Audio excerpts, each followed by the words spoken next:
Hello everyone, I am Tasneem Fatma. In this video, I am going to teach class 10 chapter 1 real numbers. Here we can see that real numbers is the collection of numbers or we can say real numbers is the bunch of numbers.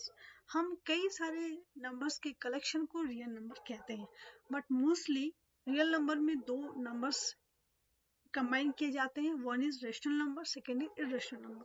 Rational number के अंदर कई सारे numbers include होते हैं. Counting numbers, whole numbers, integers, ये सब के सब रेशनल नंबर में इंक्लूड होते हैं. अब हम इसको थोड़ा नंबर लाइन पर अच्छे से समझते हैं. A number which starts from one, that number is called natural number. फिर हम जब इस नेचुरल नंबर में जीरो को शामिल करते हैं तो वो होल नंबर कहलाता है. अब हम इस होल नंबर में जब हम निगेटिव नेचुरल नंबर्स को भी शामिल कर लेते हैं तो वो इंटीजर कहलाता है. फिर इस इंटीजर में हम जो फ्रैक्शन नंबर यानी कि जो नंबर्स पी बाई क्यू के फॉर्म में आते हैं और उनको हम डेसिमल के फॉर्म में भी ला सकते हैं, उन नंबर्स को भी जब इंटीजर में शामिल करते हैं तो वो हमारा पूरा एक रेशनल नंबर बनकर तैयार होता है. Now second is irrational number. Root two, root three, इस रूट्स टाइप के नंबर्स को हम लोग इरेशनल नंबर कहते हैं. यानी कि रियल नंबर जो होते हैं वो रेशनल और इरेशनल के कॉम्बिनेशन से बनता है. हम थोड़ा इसको मैथमेटिकली इसको देख लेते हैं तो we can say that all rational and irrational numbers are called real numbers. That denotes as capital R. Now rational number क्या होता है? तो बेसिकली रेशनल नंबर है एक ऐसा रियल नंबर है जो कि पी बाई क्यू के फॉर्म में आता है, जो इसमें हम इंटीजर्स को भी इंक्लूड कर सकते हैं. फॉर एग्जांपल 3, 4, 5 जितने भी नेचुरल नंबर्स हैं ये सब के सब रेशनल नंबर्स में आते हैं.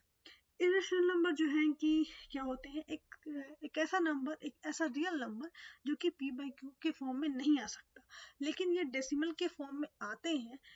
बट ये non terminating and non recurring होते हैं, यानी कि इनका जो है ना डेसिमल्स जो वो नॉन रिपीटिंग होते हैं. ठीक है. For example root two, root three, तो जो रियल रूट टू की वैल्यू होती है वो इस तरह की होती है 1.4142 एंड सो ऑन. यानी कि इसमें जितने भी देख रहे हैं ना आप, डेसिमल्स के बाद नंबर जो है वो रिपीट नहीं होते. तो इस तरह के नंबर में रिमाइंडर कभी भी जीरो नहीं आता, इसलिए इनको हम इरेशनल नंबर्स के अंदर रखते हैं. अगर कुछ भी डेसिमल जो है ना, वैसे डेसिमल जो रिपीट करता है, लाइक 1/3 इज इक्वल्स टू, हमें मालूम है कि होता है ये क्या होता है 0.333.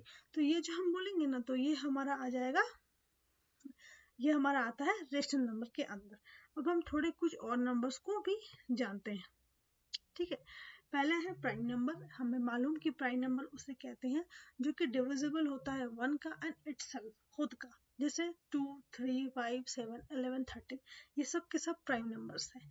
कंपोजिट नंबर क्या होते हैं? एक ऐसे नंबर जो 1 से भी डिविजिबल है, इटसेल्फ खुद से भी होते हैं, एंड एनी अदर नंबर जो किसी दूसरे से भी डिविजिबल होते हैं, यानी मोर देन 2 फैक्टर्स होते हैं, इनके वो कंपोजिट नंबर्स कहलाते हैं.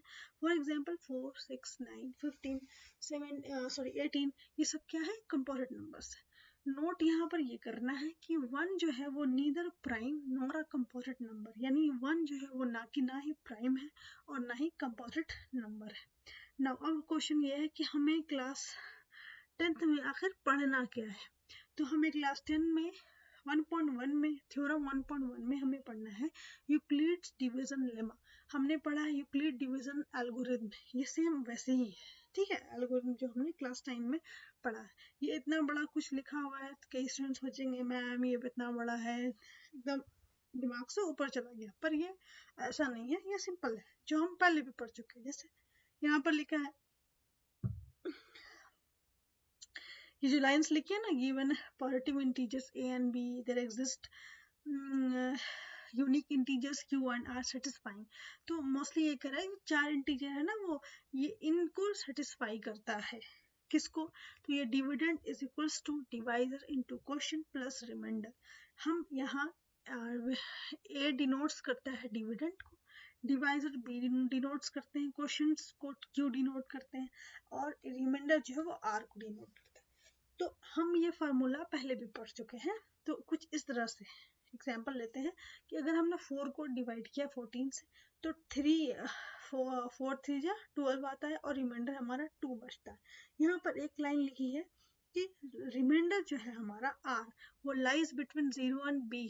ठीक है, इसका मतलब ये समझना है कि रिमाइंडर जो है वो ग्रेटर देन 0 या इक्वल्स टू 0 होना चाहिए और ये less than b, it means divisor से छोटा होता है। ठीक है, यहाँ पर अगर हम देखें रिमाइंडर जो हमारा 2 निकला है तो हम देखेंगे कि 0 से ये बड़ा है और डिवाइजर से छोटा है, यानी ये थ्योरम इसको सेटिस्फाई करता है। हमें बस इतना ही जानना है।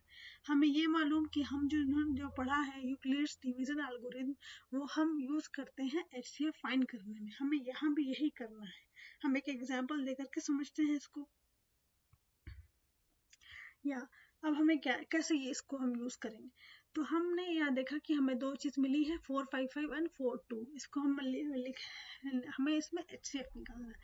फर्स्टली हमें इसको ना सेटिस्फाई करना है हमारा जो डिवीजन लेमा इक्वेशन अभी था, यानी कि A = BQ + R, उसमें उसके लिए हमें पहले साइड में यहाँ पर डिवीजन जो हम करते आए हैं वैसे ही डिवीजन करेंगे, यानी 42 को 455 से डिवीजन करते हैं, सॉरी डिवाइड करते हैं, तो हमें मिलता है कुछ इस तरह से। हमें यहाँ पर क्वेश्चंस मिलते हैं 10, यहाँ रिमाइंडर 35 आता है और डिविडेंड हमारा जो है डिवाइजर हमारा 42 होता है और डिविडेंड जो हमारा 455 होता है। इसको हम यहाँ पर पुट कर दिया। जब हम यहाँ पर सब पुट कर देते हैं तो हमें यहाँ पर दिखता है कि रिमाइंडर 35। अब यहाँ पर सुनना है कि एल्गोरिथम में जो हमको सॉल्व करना है वो यहाँ से एल्गोरिथम मेथड हमें तब तक सॉल्व करनी है जब तक कि हमारा रिमाइंडर 0 नहीं हो जाता।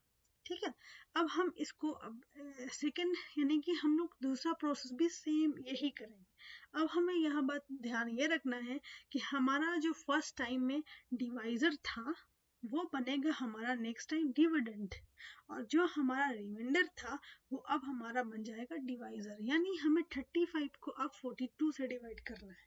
यही प्रोसेस जो डिवीजन वाला प्रोसेस हम दोबारा से यहाँ रिपीट करने पर हमें यही मिलता है कि हमें यहाँ पर मिलता है क्वोशंट 1 मिलता है और अगेन रिमाइंडर 7। यहाँ पर हम और करेंगे कि 7 फिर से रिमाइंडर यहाँ पर 0 नहीं आया तो हम एक प्रोसेस और चलेंगे, नेक्स्ट फिर चलेंगे। अब हम फिर से देखेंगे कि जो हमारा डिवाइजर था अगेन बनेगा डिविडेंड और जो हमारा रिमाइंडर था वो अगेन बन जाएगा डिवाइजर। अब हम 7 को 35 से जब डिवाइड करते हैं तो 7 5 या 35, यानी इस बार जो रिमाइंडर हमारा आता है वो 0। जब जैसे ही रिमाइंडर हमारा 0 आता है हम सॉल्यूशन को स्टॉप करते हैं और हम यहाँ से HCF जो हमारा होगा वो लास्ट डिवाइजर होगा। ओके, और यहाँ पर last divisor 7, so 7 is our HCF। इस तरह से हम इक्वेशन को यानी मैथ्स को आगे बनाते हैं। तो आज के लिए हम इतना ही रखते हैं और नेक्स्ट स्टेप से हम इसको और आगे बढ़ाएंगे। Thank you for this video. Thank you very much.